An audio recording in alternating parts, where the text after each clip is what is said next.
fokus kami tertuju pada Kejaksaan Agung yang menetapkan anggota Badan Pemeriksa Keuangan atau BPK Aksanul Kossasi sebagai tersangka korupsi pengadaan menara BTS 4G Kominfo. Aksanul langsung ditahan. Aksanul Kossasi diduga menerima uang 40 miliar rupiah. Direktur Penyidikan Jampitsus Kejaksaan Agung menyebut uang 40 miliar rupiah itu diterima Aksanul dari terdakwa Irwan Hermawan melalui Windy Purnama dan Sadikin Rusli di sebuah hotel di Jakarta pada Juli 2022 lalu. Namun Kejaksaan Agung masih mendalami aliran uang tersebut. Aksanul dijerat pasal dugaan gratifikasi.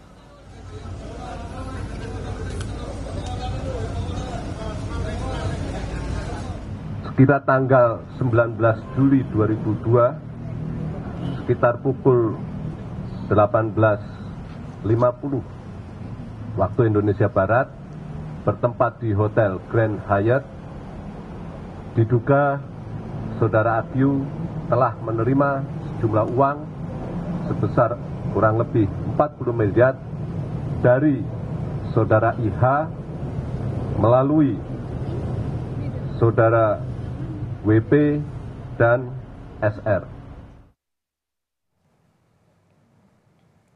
Aksanul Kossasi adalah anggota 3 Badan Pemeriksa Keuangan. Di posisi ini Aksanul telah menjabat sejak Oktober 2017. Aksanul menjadi anggota BPK dalam 3 periode sejak 2014 lalu.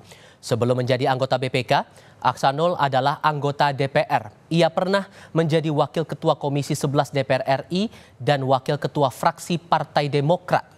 Aksanul juga merupakan Ketua Umum Garuda Tani Nusantara sejak 2008 hingga saat ini dan merupakan pemilik klub sepak bola Madura United.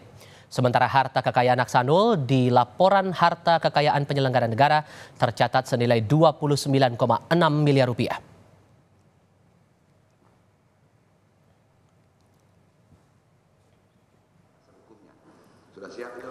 Sementara itu masih pada kasus yang sama, Saudara, Jaksa Penuntut Umum menolak seluruh nota pembelaan para terdakwa kasus BTS 4G Kemenkominfo.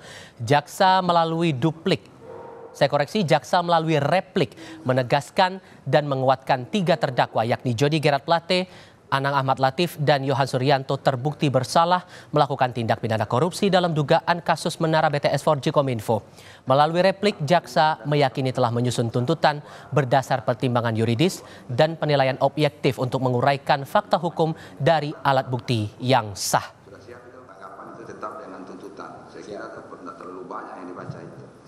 Silakan. Walaupun dalam proses persidangan terkadang ada silang pendapat, akan tetapi tidak mengesampingkan tujuan hukum untuk bersama-sama membuktikan dan mencari kebenaran yang selanjutnya dapat dijadikan pertimbangan bagi yang mulia majelis hakim secara yuridis sehingga sampai pada keyakinan yang utuh sebagai satu kesatuan fakta hukum baik yang tertuang pada berkas perkara dan yang tertuang pada catatan sebagaimana hasil pemeriksaan di dalam persidangan.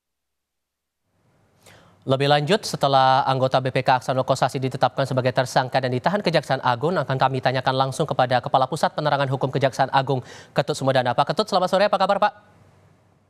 Selamat sore Mas Tipal. Terima kasih sudah bergabung bersama kami. Tadi dalam keterangan pers disampaikan Dirdik bahwa uang 40 miliar yang diberikan ke Aksanul itu berhubungan langsung dengan penanganan kasus ini. Apakah ini untuk mempengaruhi proses audit BPK atau ada hal lain yang membuat 40 miliar itu diberikan kepada Aksanul, Pak? Jadi gini, Pak Aksanul Kossasi ini atau Aki, ya, kita sudah menetapkan 16 tersangka dari perkara ini. Ini yang ke-16 ya. Dan hari ini yang ke-16. Dan beberapa kita tetapkan sebagai pasal 2 pasal 3, yang beberapa juga kita tetapkan sebagai obstruction of justice dan yang menerima aliran dana.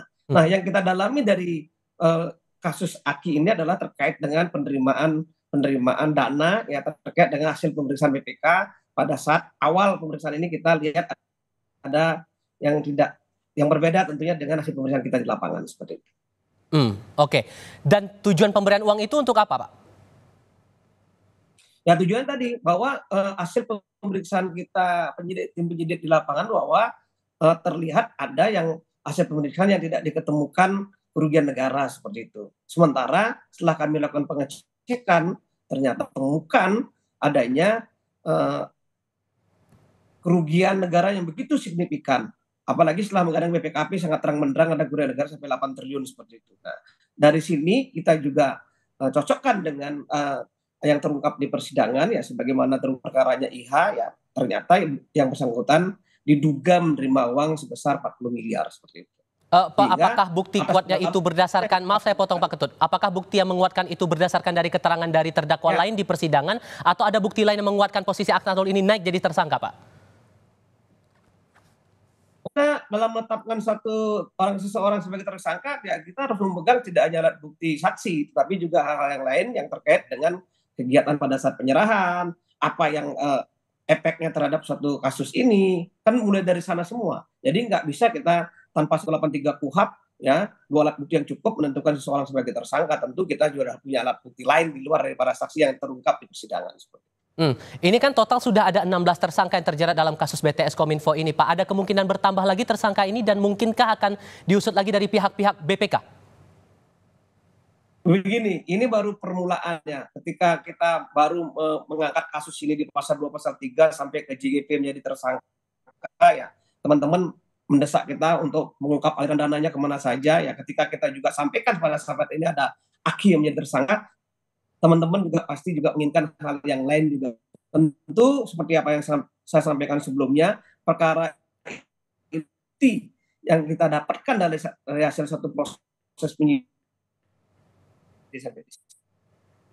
kita akan terus berupaya dan menyajikan kepada media dan kepada masyarakat agar perkara ini secara terang-benderang bisa kita sampaikan ke teman-teman di media dan masyarakat. Kalau hal lain juga yang dicermati begini Pak, dalam sidang terdakwa Irwan Hermawan disebut ada pengantaran uang untuk 4 orang termasuk salah satunya kepada Dito Aryo Tejo, Menteri Pemuda dan Olahraga. Apakah Menpora bakal didalami lagi keterangannya nanti oleh Jampitsus Pak? Saya tidak mau berandai-andai ya. Memang semua yang terungkap di persidangan ketika ada kecukupan alat bukti, saya sampaikan tadi ya, 183 pegangan kita di KUHP ya. Tentu siapapun itu kita akan lakukan pemeriksaan kembali. Nah, saya tidak berandai-andai, tentu dari penyidik sudah akan mengancang-ancang itu ketika kita sudah mempunyai alat bukti yang cukup. Kita tunggu aja perkembangannya dan itu masih sedang kita dalami semua dalam proses penyidikan. Dan penyidikan pada hari ini saya sampaikan 8 tersangka masih sedang kita lakukan suatu proses penyidikan dan selebihnya sudah proses ke persidangan. Nanti kita lihat perkembangannya di sidang. Kadang-kadang di penyidikan kita nggak dapat, jangan ada kejutan-kejutan lain seperti kita dapatkan pada hari ini. Baik, Pak Ketut Sumedana, Kepala Pusat Penerangan Hukum Kejaksaan Agung, terima kasih sudah berbicara bersama Kompas TV kali ini. Selamat sore, Pak.